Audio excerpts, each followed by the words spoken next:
Okay, right. Thank you everyone for sharing your lunchtime with me on this talk. This is a PD talk, and some of them can be quite basic for you all, but I thought it would be interesting to kind of merge a bit of basic science and how to clinical application. So the title for today I picked was When Less is More in Peritoneal Dialysis. Okay, so I hope that you all can answer some questions. I'm not sure how it can be done, but when I ask questions, at least somebody would volunteer and say the answer. I cannot see who you are, but if you can just mention something, if you know this, it's fine. So the first case, well, the one case I'm going to talk about is a 60-year-old Chinese gentleman who has been on hemodialysis for 8 years, okay, with chronic GN as a cause of end-stage kidney disease. He was admitted to the ward many times for blocked vascular access, okay, and his last admission, his remaining thigh graft was infected, and we had to take it out, and he has no other access possible. Okay, so his family employed single man lives in a 1-bedroom flat. Okay, 1 bedroom as in like, a studio type of flat where really very minimal space for storage, etc. So in terms of his social life, he eats out most of the time. He's got an education level about a secondary school level. So when we examine him, he is actually, quite well nourished, not fat, not thin. His BMI of about 20. And he's ADL independent. He he's pretty mobile. Until recently, he had to go on an electric wheelchair because he gets a little bit tired when he walks too much. He has tattoos all over his entire trunk as well as his limbs, and there's no previous abdominal surgery.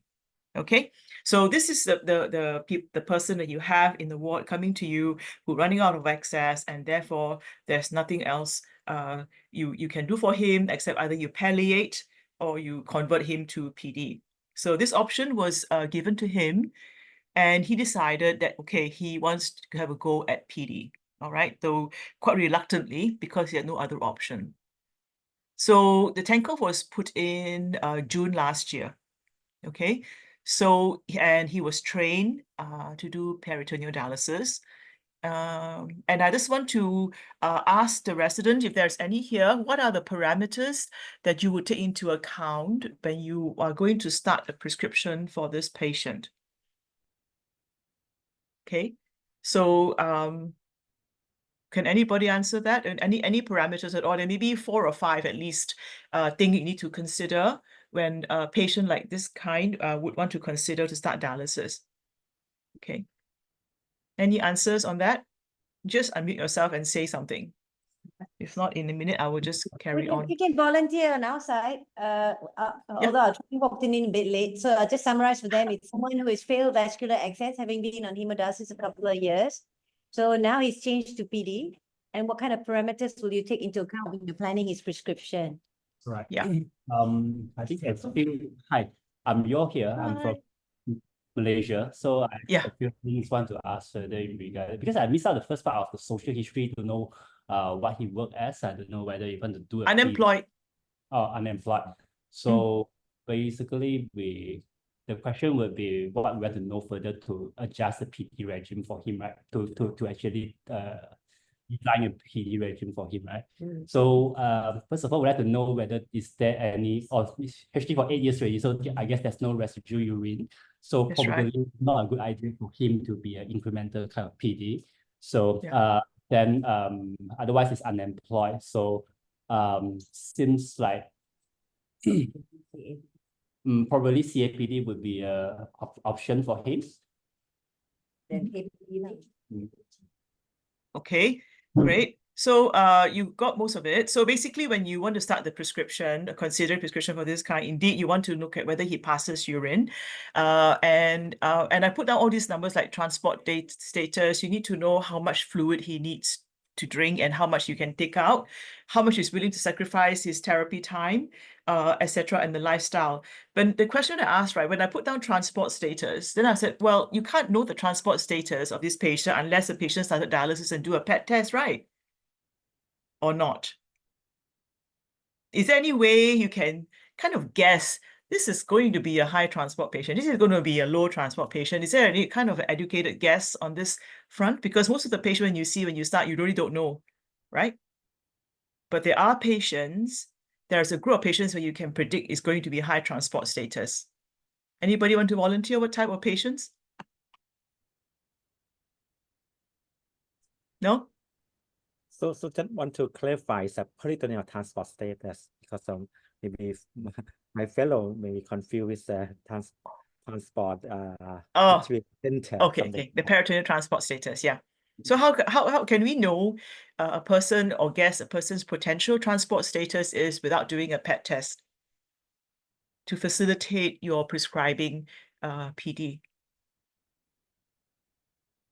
Anyone? No? Anyone from Vietnam, Singapore? Any volunteer from Thailand, Chulalongkorn, or Charter, Taiwan? Do you have any volunteer fellow want to respond to this question? So in essence, if this patient is going to start dialysis now, what do you think his transport status is likely to be? Is it going to be a high average, low, or low average? With a background history of 8 years of dialysis. Maybe it's a tough question, so no It's a one tough want question. to Okay. volunteer. Okay. All right, then we'll start. So the transport status, sometimes you can actually guess. Okay, the basic principle is that if the peritoneal membrane has been exposed to a longer time of uremia and sugar, then obviously it's going to be damaged, and therefore the transport status like to be high. So high transport status are usually seen in patients who are diabetic, patients who have been on HD for a long time or a period of time. They tend to have a higher transport status when they start PD, even though they are not on PD yet. And when you do a biopsy of these patients, they do have some peritoneal membrane changes already by the time they come to PD. Okay. And the other type are patients who are from transplant, who failed transplant, come to PD. Again, they have been having chronic hyperuremia. So these patients tend to be high transport. The low transport ones are mainly the CGNs, the chronic GNs, the APCKDs, for example, tend to have a lower transport status. Okay, so it's how you guess, obviously at the start. We're going to go to the next one. So this is quite interesting. Now, if you need to focus on the prescription, and so the first so the patient was started on PD, right? So we have to give him the first prescription. So the first prescription, as you can see, is this. So he was given, okay, he has 8 hours, okay, because this previously, you know, this guy is also unemployed, is actually quite, you know, want to go out all over the place. He's got his friends and stuff like that. So this is his first prescription, 4 hours, 8 hours, 4+1, okay? So then he had a total dose of 7.6 liters of dialysis, right? Okay. So 2 months later, we look at him, his solid clearance not so good. So it's okay, let's add on another cycle, which makes his total cycle is 5+1. You all can see, right? 5+1. And the fill volume is the same. And total dwell time is 9 hours. Okay. So again, when we look at ultrafiltration, not much change, but we did it for solid clearance, right? So that was that. And he was also given last fill, which is EN. And we all know why you need a last fill, because he's already an anuric patient, right? So we need the extra dialysis. So he was doing okay with that one. But then after a couple of weeks, I think he developed shortness of breath, scrotal swelling and edema, and he called the ambulance, and he was sent to a different hospital. Okay, because it's the nearest hospital to where he lives. So he was admitted to a different hospital, emergency department. Okay, so at this point in time, you have seen those two prescriptions, and you have seen the ultrafiltration that you wanted. And we assume that he is of a higher transport status because of his long-standing dialysis in the past. What would you think would be the reason for him having this fluid overload? In essence, this patient most likely has fluid overload, right? Then what we did, the management at the time, obviously, I mean, from those residents, you need to consider things like, you know, non-PD causes. Well, has he got a heart attack? Has he got pulmonary edema from heart failure? But we managed to. Sorry? Can I interrupt you a few minutes? Yeah. Because we have a chat a question from the chat. Right. And they ask you about why does he has an electric wheelchair when he is independent ADL. His electric wheelchair is when he goes out, when he goes out of the house, he doesn't want to take he just wants to he doesn't want to take he can walk, but he cannot walk long distances. Okay, gotcha. Right. And how His wheelchair is just for him to go out as his okay. And the second question about abbreviation is that LF is stand for last fill, right? Last fill, yeah. Okay, so total time, okay, good. the fill volume, last fill, yeah, and EN, yeah? Okay. Ken, you proceed.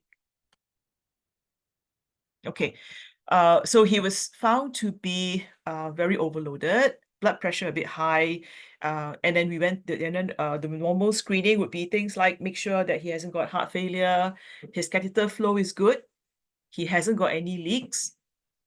After excluding all these, what then could it be the cause of his fluid overload?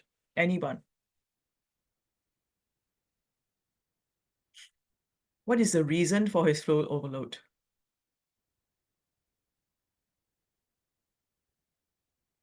Okay, so my residents probably say he drinks too much. Okay, you can blame the patient. Fair enough. Who else? Hello. Hi, Imran from Malaysia here. Yeah, go ahead. I would like to give a guess. I mean, I would consider it could be patient factors and prescription factors.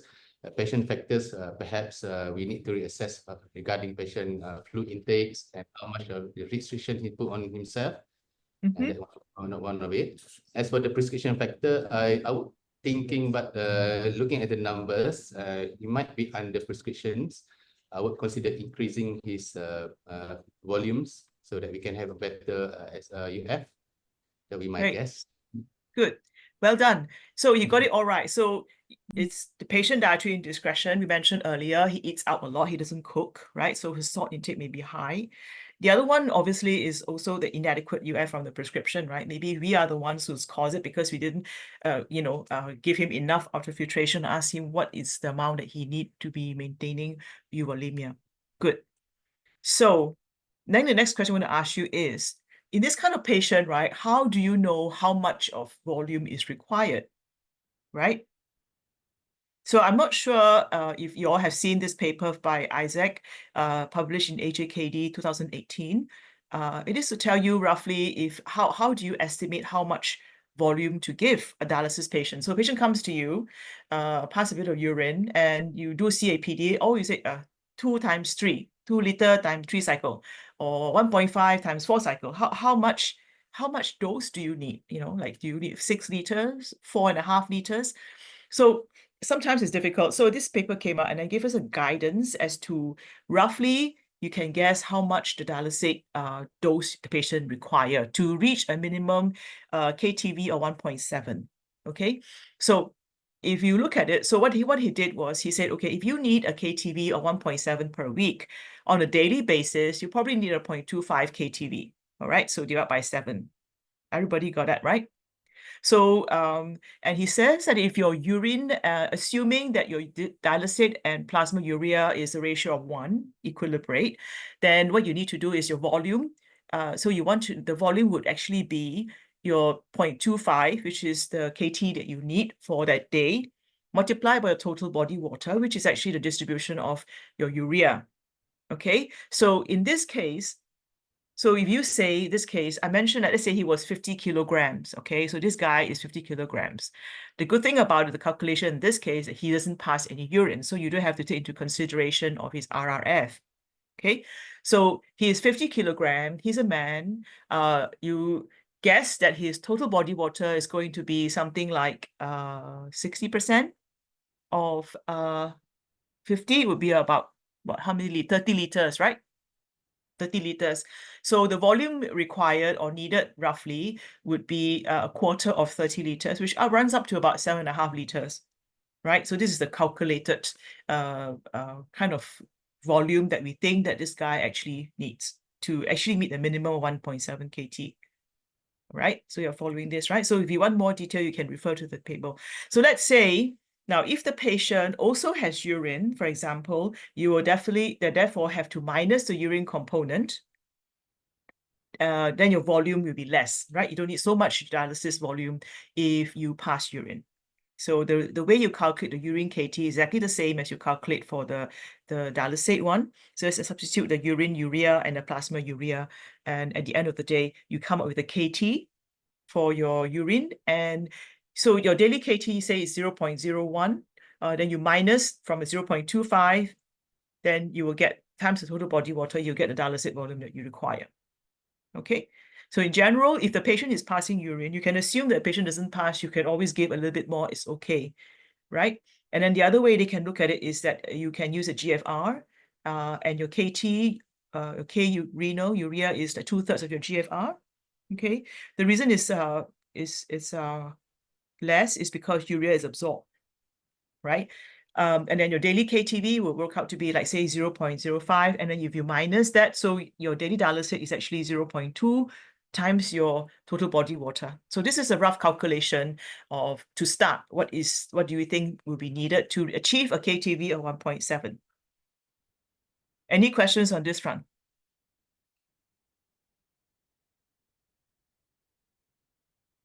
No? No, we're okay. Yeah. Okay, because I cannot see from here. Ken, thanks for it. Okay, so patient was discharged in September. Okay, so he remember he went to this other hospital. There's an emergency, and then they dealt with his fluid overload, and then he came out and he was given this prescription of number 3. They increased his dialysis time to 10 hours, and everything the same, but the fill volume they increased also to 2 liters as well. And number of cycles 5+1. So in essence, his total dialysis dose has gone from 8.5 liters to maybe 12 liters. But strangely enough, his ultrafiltration didn't actually get much better. Right? So you would assume that, wow, he's getting so much dose now, could be like, UFing like mad, and also maybe his solid clearance is, very, very good. So that was what happens when he came back. So he came back to us now because he's well. He walked into our PD center. So I was admitted to the other hospital. This is my prescription, but I don't feel well with this prescription. I don't like this prescription. What do anybody notice anything not about this prescription that would contribute to his loss of appetite, despite the fact that he had so much clearance? Anyone?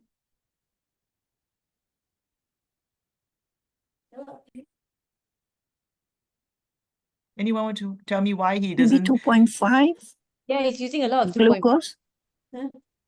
Okay. You think a 2.5 is making him lack of appetite because, okay, the sugar, right? Okay. Anything else you think it would cause him to lose appetite apart from the 2.5%?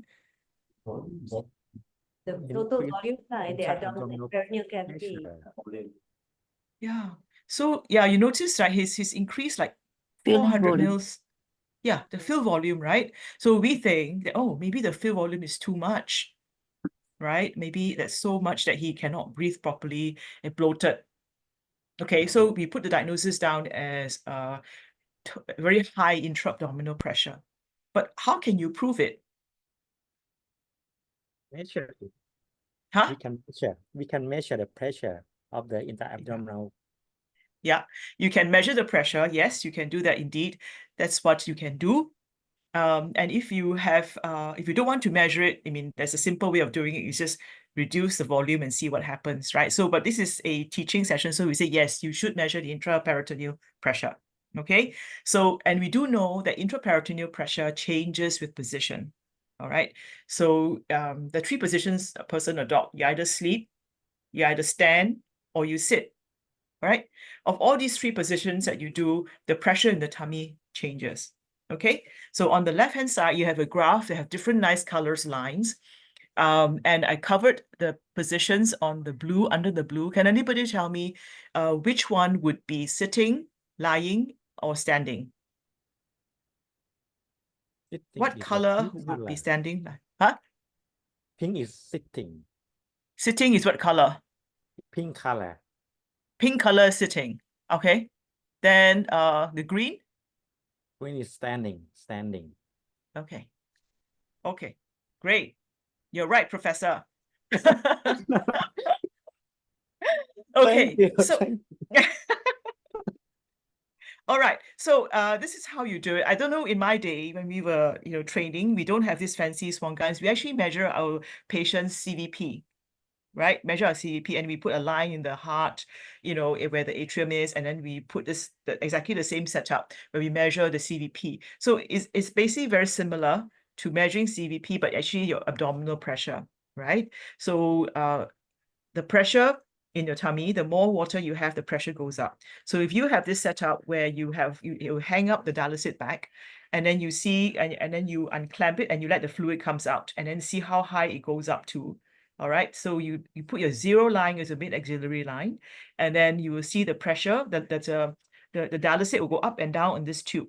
Okay, and up and down is because the patient is breathing. When you breathe in, it goes up. And when you breathe out, it goes down. So you take the measurement of in and out, and then you divide by 2. So that would be your average intraperitoneal pressure. Okay, so these are the ways you can do that.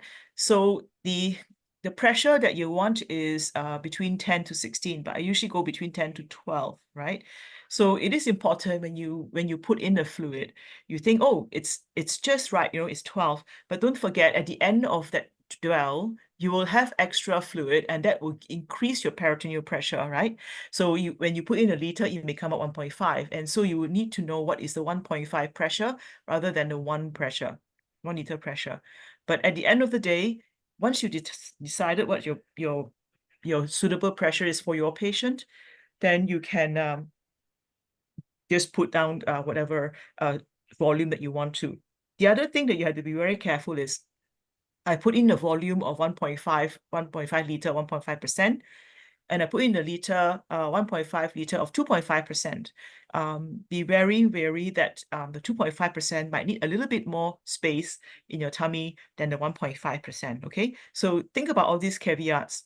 Now, if you happen to override or increase your pressure to more than 18 centimeters of water, then what will happen is that you can have a absorption backflow at the rate of maybe 0.6 mils per minute.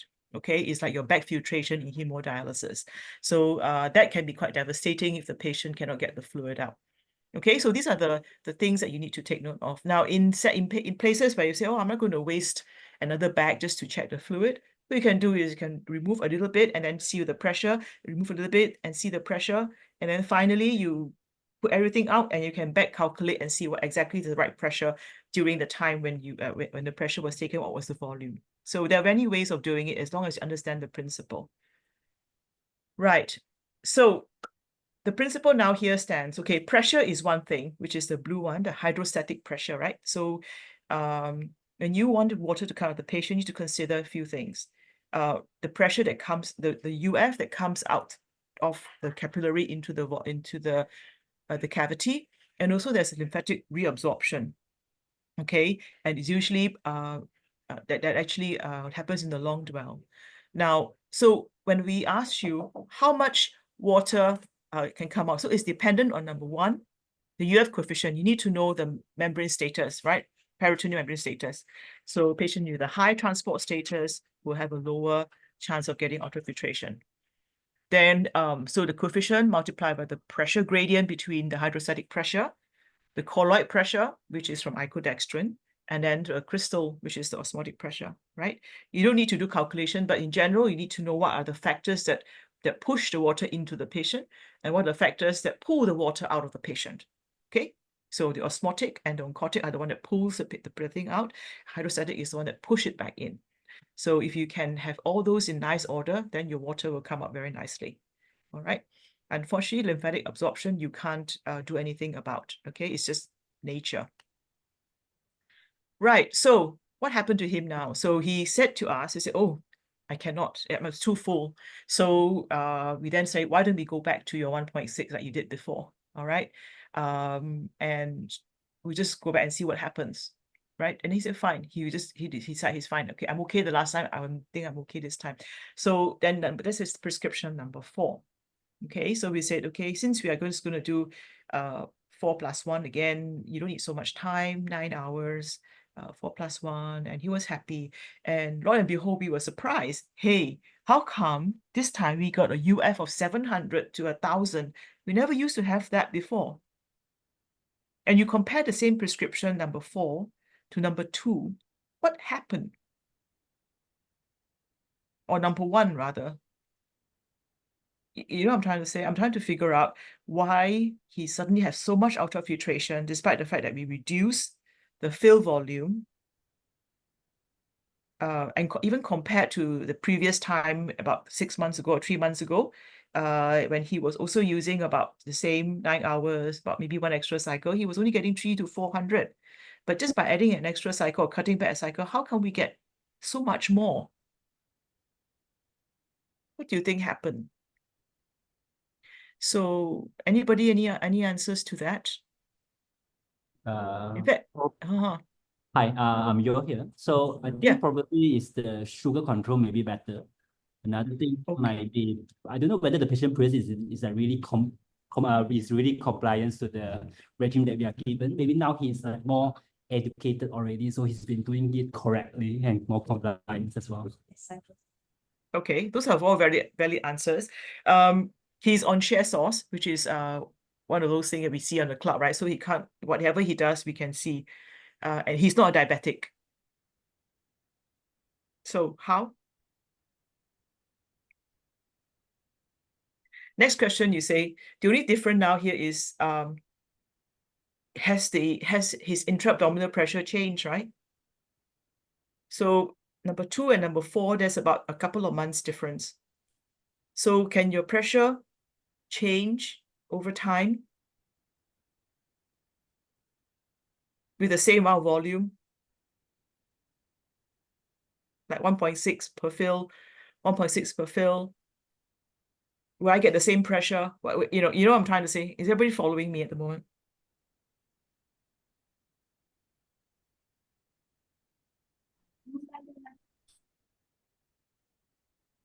What do you think happened? He actually had a lot of water coming up. I was very surprised, and it didn't occur to me. And then they said I was looking at it until recently. I just realized, Dr. Marjorie, do you know what happened to his weight? Has his weight changed in that time? No, he hasn't. He hasn't changed. Yeah. Any constipations and anything? No, but if it's constipation, his UF is coming even more. You know, I mean, the last time we don't think he had constipation. He was, we actually dry or empty the bowels a lot during the first couple of months. So I think the theory, if you remember what I think Joanne Bachman always showed this picture of when you start somebody on PD, you need to do gradually up, right? And it's like, he always shows a picture of a pregnant lady. It takes 9 months for the tummy to go from nothing to a 9-month ball, right? So it takes time. So in essence, what I thought was happening was that even though we gave him the same amount of fill volume 3 or 4 months back, he at that time his pressure must be quite high, and then he had this 2-liter fill, must have stretched his abdomen quite a bit, right? And when we come back to 1.6, he can actually have a lot of UF because I think his abdominal wall must have loosened up and therefore can accommodate a bit more pressure. So when I look at the volume, right, in the past, there's always this idea that the tummy volume is fixed. Yes, the volume is fixed, right? But the pressure is not fixed, meaning that the volume is also in a bit. So the pressure is not fixed. Basically, if you compare 2 persons doing dialysis, one of them is a 6-pack person, muscle builder, Arnold Schwarzenegger kind of abdomen, right? And then the other one is a patient who is a mother who had been having pregnant 6 times with a big tummy, loose abdomen. So I put in the same amount of fluid, right? the pressure within the abdomen is going to be different, right? Because the muscle cannot relax. So I thought that maybe that over the last couple of months of his trauma of getting 2 liters and then etc., that his tummy is now getting more appropriate in terms of accommodating volume. So the IPP actually can drop. Are you all with me? Yeah. So what happened was that over time, he was able to accommodate. Sorry, can't hear you. Hello? Can you all hear me? Yeah, yes, of course. Yeah. So over time, I think his intra-abdominal pressure his abdomen has become more compliant, so that he was able to accommodate more. So unfortunately, over time, he maybe for whatever reason, he was admitted again for shortness of breath. Okay. And this time he has a little bit of slightly cloudy effluent. Okay. Culture negative, and these are the picture of the cell count and the differentials. Okay, and we didn't grow anything. Okay, so bear in mind. So now what do you do? So again, he then called 911 and then he went to a different hospital. Okay, so what I'm going to ask you, we have 3 or 4 options here. What can you do to offload this patient? Can you do a rapid exchange with 4.25, 2 or 3 cycles to offload the patient? Can you increase the number? Do you want to increase the number of exchanges more, 2.5%, so that you don't have to use 4.25 because you're worried that 4.25 will damage the membrane? Can you use more icodextrin? Because icodextrin can get a more UF, right? Okay, so which one would you like to do in this case scenario? Actually, can you Which go one? back? Go back one slide. Yeah. So what is actually the cell count is 0.4? Oh, 0.4, 0.1, 0.4 is about 400. Okay. Normally it's 100, I don't know units, but we use it 0.4 is like 100, 0.4 is basically just very, very little, a little bit cloudy, like 400 cells per, I think, centimeter cube or something. Right. Per microliter or square meter, something like that.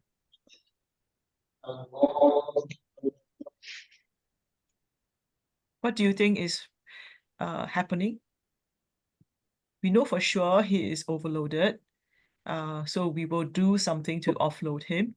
And what about this culture negative cell count, peritonitis, with this type of differential pattern? So you collect the sample from last field or from the night drain? Okay, so the sample is collected during when he comes. We will put in a bag and then we drain out 4 hours later. Well, use the glucose-based solution, right? Yes, correct. Use glucose solution. Yeah. Okay, so keep thinking what is happening. We'll ask you the questions. Maybe the answer will be clear later. So I'm going to go for which one are you going to do to offload him first? We have 2 problems. One is water, one is this cell count culture negative. Okay, so what we need to do? Anybody? I'm sure you all have in mind what you want to do. So I'm just, for the sake of time, I'm going to go forward a bit.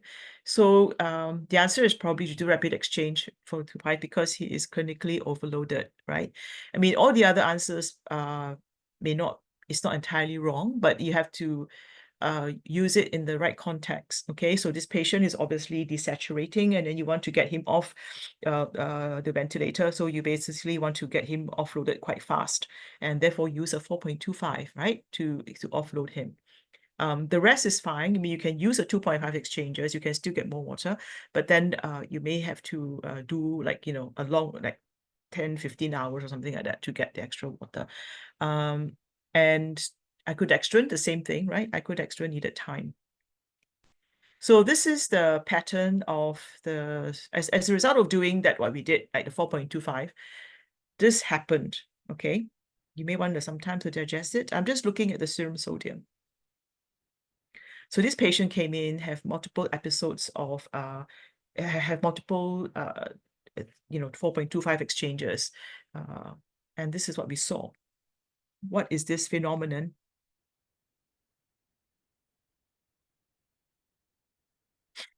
Anybody from any other countries? I can't see. So what is this phenomenon?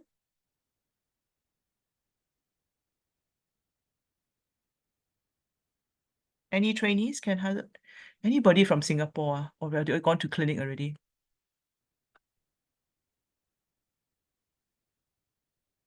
Anyone want to tell me what they see? What do you think has happened by doing this? Why is the serum sodium going up? What is this phenomenon?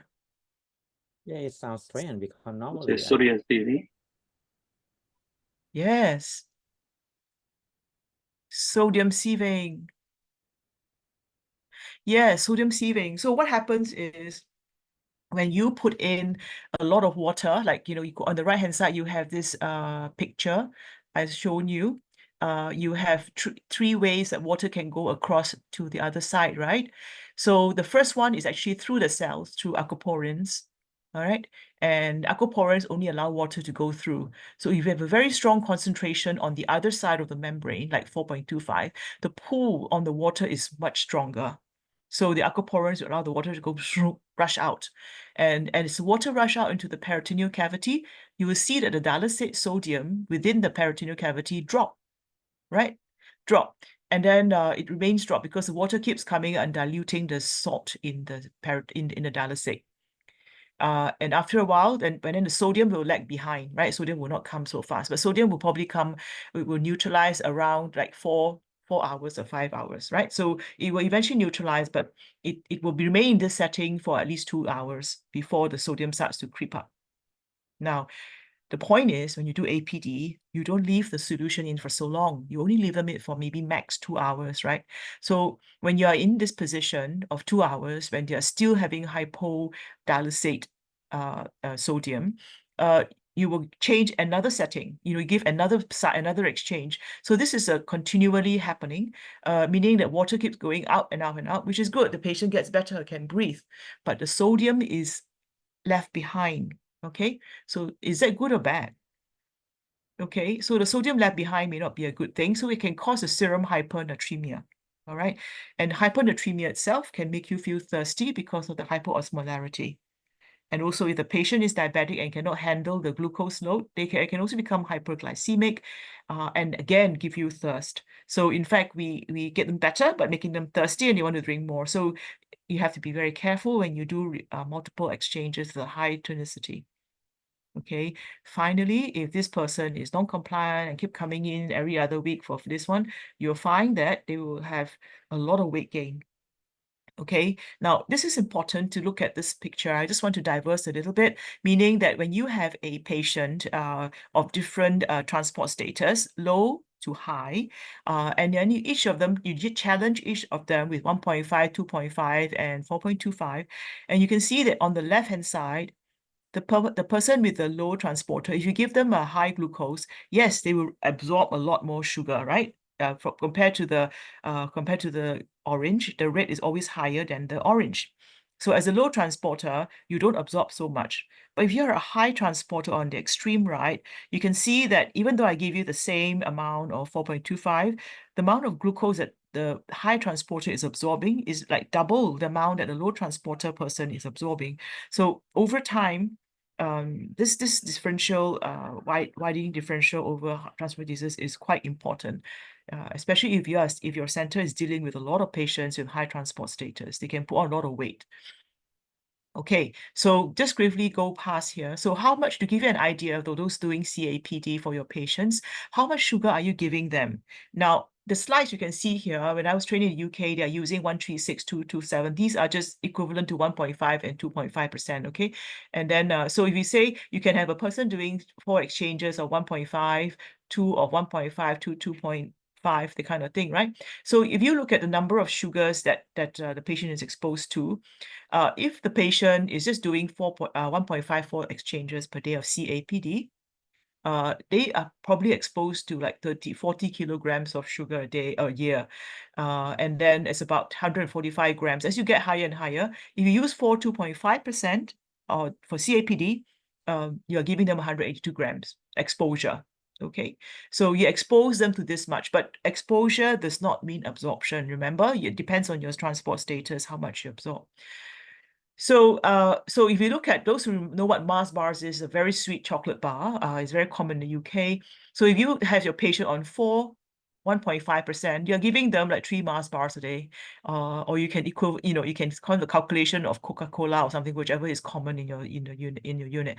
So 4, and then if you use them for 2.5% for patients, you're giving them nearly 700 calories per day.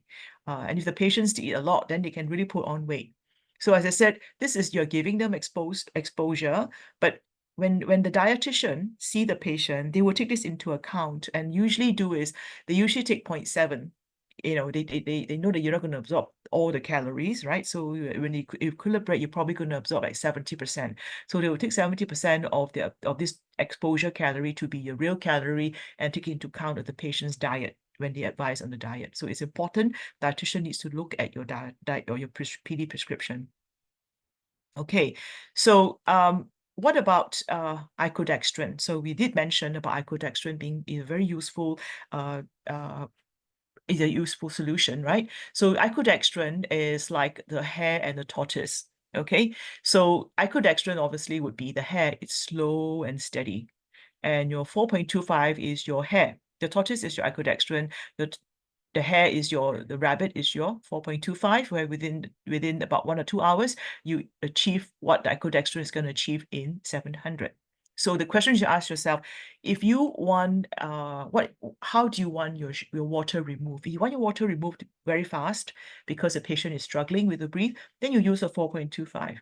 If you want the patient to maintain euvolemia over time, so the patient is stable, then probably the slow and steady one would be icodextrin as the day dwell. Okay, so this is how you look at it. Okay, in terms of which one to use in terms for offloading a patient's fluid. One thing to note for those who have been exposed to icodextrin, that they need to be educated on the type of glucometer they use if they're diabetic, because if you use a diabetic glucometer that is not compatible, meaning they use the strip that contains glucose dehydrogenase, they might mistakenly measure maltose instead of just pure glucose and give you an artificially elevated level of sugar. Okay, so this is what the patient presented. Okay, he came to us at time, and together with the culture negative peritonitis, can anybody hazard a guess what he has developed? Icodextrin allergy. Yeah, this is a very typical picture of icodextrin allergy. They have skin peeling off like eczema. Or pompholyx, they are very common in the palms and sometimes the sole of the feet. And this patient also have it on the chest as well, like it's kind of flaking.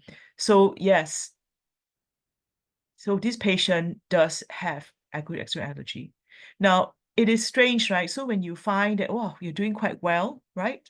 And then suddenly life just throw you a curveball and say, oh, sorry, I'm going to take back your icodextrin because your allergy. So now we are in a quandary. What can I do now? I have to take out the allergy, right? Because I have to take out the EN. So how can you make sure the patient has enough ultrafiltration if I remove the EN? Anybody, any idea?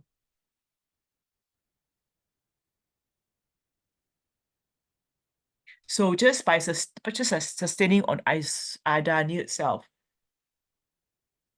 what can we do? And this is a high transport patient. How can we? I mean, he cannot do PD anymore. What cannot do HD anymore? How can you change your prescription to make sure that he actually can get the UF out? Hi, I'm Daniel from Malaysia. I think it's a high transport. Probably we can increase the daytime dwell. Frequency. Sorry, increase the frequency of the dwell. Daytime. I mean, like you put 2 exchanges. You can put 2 daytime, 2 days. As in the morning, we can do 2 exchange extra. Okay, so you ask the machine to put in one, so you have a last fill, and then you have a midday exchange.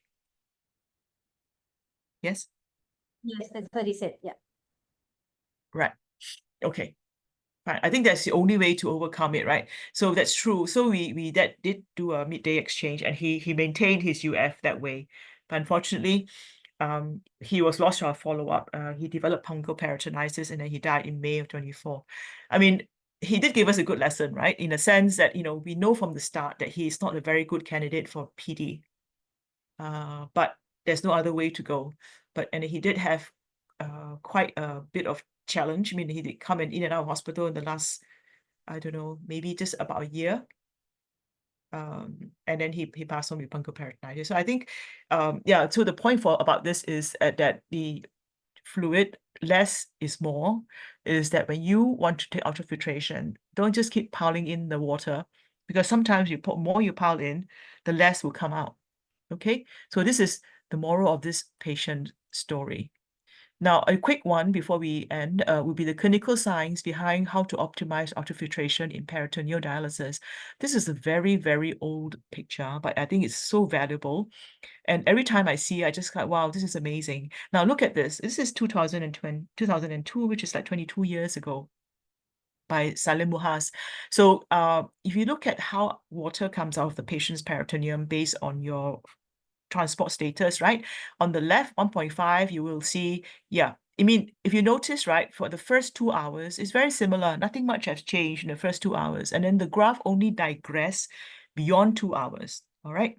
So if you have a 1.5, they digress around 2 hours. And then the peak, obviously, is going to be, as you can see, for the high transporter, it peaks at 2 and then it drops down. And then from the high, it keeps going. From the low, it just keeps going up for a bit longer. Now, if you give a 2.5%, okay, to the same group of patients, what you do see is that, yes, the sucking power is very high for the first 2 hours, right? So the sugar, the gradient is very high. So all the water comes out. And you do see, again, for the first 2 hours, nothing, they're all very similar in terms of the fluid that comes out. At 2 hours, you begin to see a bit of a split between the low and the high transporters, and so on and so forth, right? So this is a very important slide for you to understand how you can get more water of APD. So this is a patient on a short dwell. Okay, so how can we do?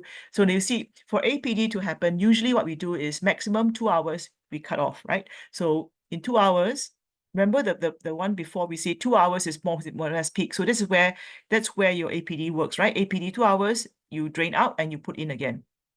Okay, so you drain out and you put in again. So that's what happens. Okay, so in APD, if you put 1.5%, you can get about 500. But if you put in a 2.5%, because you are on the curve, you are at this part of the curve,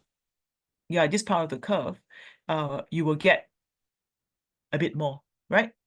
So one thing, if you want to have more fluid coming out, you can always increase your tonicity. That's one way of doing it, right? That's fine. But again, think about what's the consequence of long-term higher tonicity exposure. The next question is, I can also increase number of cycles. Would it help if I increase the number of cycles for APD? Okay, so you know that the first 2 hours is most important, right? So 2 hours come out, first 2 hours come out. So in a 2.5, for example, I get 800, right?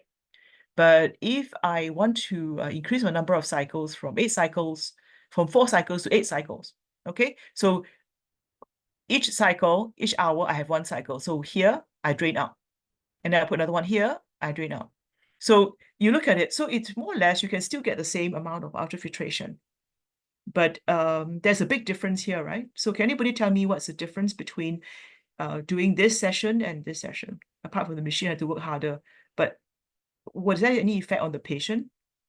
I can get my same ultrafiltration. I probably use the same amount of water. What is the big thing about this on the right-hand side? Even though I get the same number of fluid with the same number of cycles, but increased cycles, but this is not something that we advise. Why? The clearance is worse. Clearance of the toxins. I mean, yeah, the solutes, right? Yeah. Right. So this is good. Yeah, you're right. We can't use this. All right. So increasing number of cycles in this one may not be appropriate unless you increase the time, right? So let's look at the other one. So remember this curve here is always important to this curve. 2 hours is the splitting time. If I can move this to 3 hours, for example, a little bit longer than 2.5, you can see the curve have a marked distribution. So when you do this, for the same case, instead of me pushing the time together, I push it out a little bit more. I drag it a little bit to the right-hand side, give it a little bit more time. And you can see the difference of 800 to 1,500. Okay, so yes, if I change the tonicity, I only get up to 800 or a bit more. But if I change the timing, sometimes you can get a very much more ultrafiltration. All right, so this is how you play with the time to get ultrafiltration. All right, so there are lots of ways you can try, but the most important thing you have to know is the dwell time. Always think about the dwell time. So how to calculate dwell time? Okay, so the dwell time is some formula that you have in your mind is always 9 hours, 5 cycles. All right. It is dependent on the fill volume, how much you want to fill in, whether your catheter is working okay, and then your pressure is okay or not, right? Different person have different pressures. So let's say 9 hours, 2 liter fill, in general, 5 cycles. In and out time is about 30 minutes, which is the drain in and drain out time, right? So I have to minus those time because those are useless and not giving me any dialysis. So each cycle, I potentially only have 108 hours, 108 minutes of dwell. Okay, I minus so each cycle is 108 minutes. I minus the in-out time, will give me 78 minutes dwell. So in fact, this is just about an hour plus. Okay, so this is probably the usual timing that we do. We don't usually go for 2 hours because it will be 10 hours is a bit unacceptable for most patients. So bearing in mind, the dwell will be longer if there's fill volume is lower. So if I only infuse 1.5 liter instead of 2 liters, then I have a longer dwell time. If I have problems with my flow obstruction, then my dwell would be shorter because a lot of the time is used for draining in out time. And your dwell time can also be shorter if your prescription is using tidal, right? Because tidal you don't drain to the full. Tidal you just drain a little bit, and then you drain to a percentage and you put in again. So sometimes if you do tidal, you actually can perhaps give it another cycle, because if every cycle you save 30 minutes or 10 minutes, then 6 cycles you will save 1 hour. So you could potentially add another cycle. So they think about this this kind of dwell time. So wherever you do a prescription, always think about dwell time. Okay, when you want to change, without forgetting. Some patients will change the cycle without changing the dwell time, and they thought they're doing a good thing, or they can extend the time without changing anything else, and that's also not the right thing. So you need to teach a patient about dwell time. And then conclusion is you need to know what UF. So to conclude, you need to know what UF you intend to achieve for everyone, right? You negotiate the time with your patient. It's always a negotiation with the patient. No point saying that I want to do 9 hours, 10 hours. But, we remember ISPD now it's to, lifestyle, good quality dialysis, right? So you need to negotiate with the patient the timing. Sometimes patients say, I really cannot do 10 hours, doctor. You can always negotiate. Okay, when you're working, you do 8 hours, weekend you give me 10 hours. Cannot. Yeah, they can, that's fine. So they still get a dialysis, right? This is what PD is good for. You also need to be wary about the potential adverse effect when you increase tonicity of the patient. Wary about weight gain, wary about hypernatremia. And finally, PD is good, but you might need to know the limit of PD where conversion is inevitable. Okay, and that's, I think, the end slide. Thank you all very much for your attention.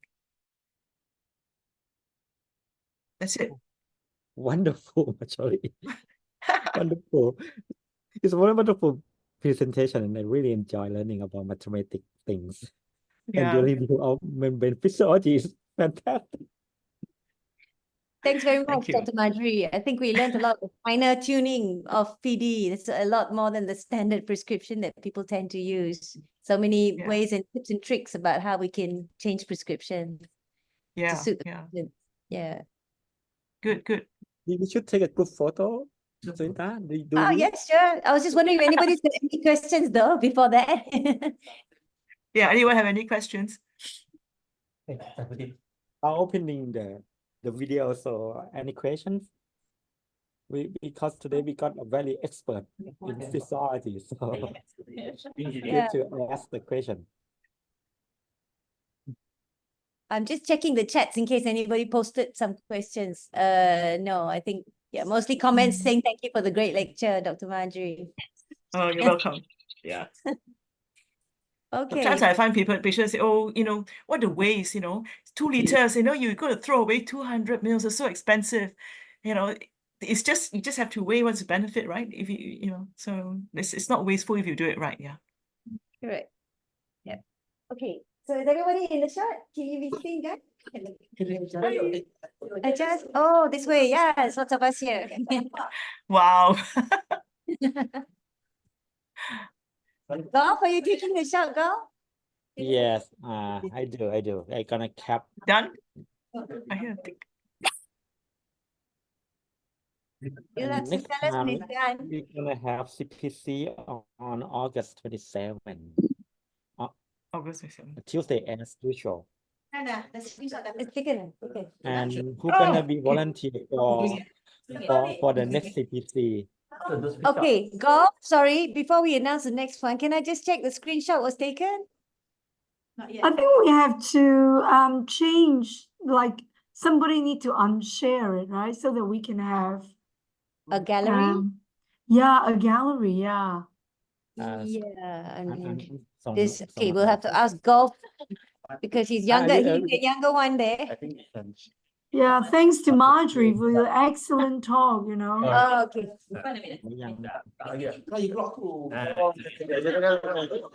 And it's a great turnout. We have nearly 100. Oh, see, 100. 讲话这个是哪里来的？讲话这个哪里来的？ sorry. All right. I think a few of us took shots so we can share it on the WhatsApp group. Yeah, okay. Good. Just share in the WhatsApp group. Okay. Better. So over to All you, right. Golf. You want to wrap up any wrap up comments, Golf? No, it's wonderful. It's stunning. All right. Okay. And I'm sorry, I wonder whether Marjorie's talk would be recorded and we can rewatch. Oh, that's a very good idea. And I will circulate to your guy via WhatsApp. Yes.